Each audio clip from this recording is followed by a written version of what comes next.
Saudi আরব রিয়াদে ব্রাহ্মণবাড়িয়া জেলা স্বেচ্ছাসেবক দলের আংশিক কমিটি ঘোষণা ও আলোচনা সভা অনুষ্ঠিত হয়েছে। বিস্তারিত থাকছে এম মেহিদুল খানের প্রতিবেদনে। সেবা ঐক্য প্রগতি এই স্লোগানকে ধারণ করে বাংলাদেশের জাতীয়তাবাদী দল বিএনপির সহযোগী সংগঠন স্বেচ্ছাসেবক দলের সৌদি আরব রিয়াদস্থ প্রবাসী ব্রাহ্মণবাড়িয়া জেলা কমিটির 5 সদস্যের নবগঠিত আংশিক কমিটি ঘোষণা করা হয়েছে। রিয়াদের হারায় গালফ টলেডো রেস্টুরেন্টে সৌদি আরব পূর্বাঞ্চল কেন্দ্র স্বেচ্ছাসেবক দলের সাধারণ সম্পাদক তানভীর চৌধুরী এক ঘোষণার মধ্য দিয়ে হাজী সালেহ আহমেদকে সভাপতি, দীন ইসলামকে সিনিয়র সহ সভাপতি, শামীম মোল্লাকে সাধারণ সম্পাদক এবং আলমগীর হোসেন ভুইয়াকে সিনিয়র যুগ্ম সম্পাদক ও মোহাম্মদ ইসহাককে সাংগঠনিক সম্পাদক করে সুপার 5 কমিটি ঘোষণা করা হয়।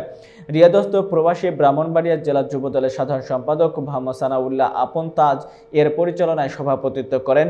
জেলা যুবদলের সভাপতি জালাল উদ্দিন। এ সময় উপস্থিত ছিলেন সৌদি আরব পূর্বাঞ্চল কেন্দ্র যুবদলের যুগ্ম সাধারণ সম্পাদক আরমান চৌধুরী, জেলা যুবদলের সহসভাপতি জাকির হোসেন ভুইয়া, সিনিয়র যুগ্ম সাধারণ সম্পাদক ওয়াসিম গাজী সহ রিয়াদস্থ ব্রাহ্মণবাড়িয়া জেলা বিএনপির অঙ্গ ও সহযোগী সংগঠনের অসংখ্য নেতাকর্মীরা উপস্থিত ছিলেন।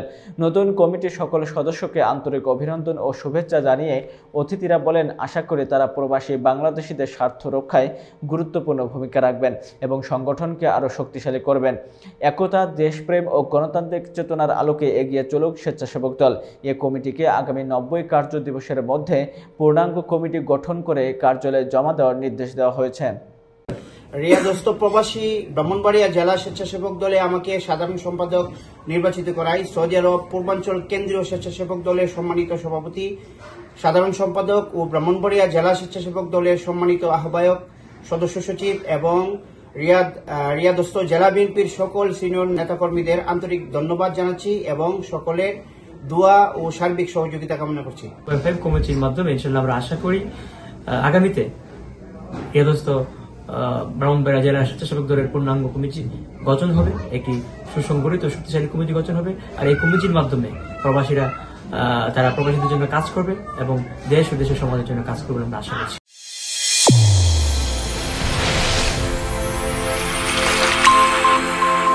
চ্যানেল A1 হৃদয় রেসপন্স।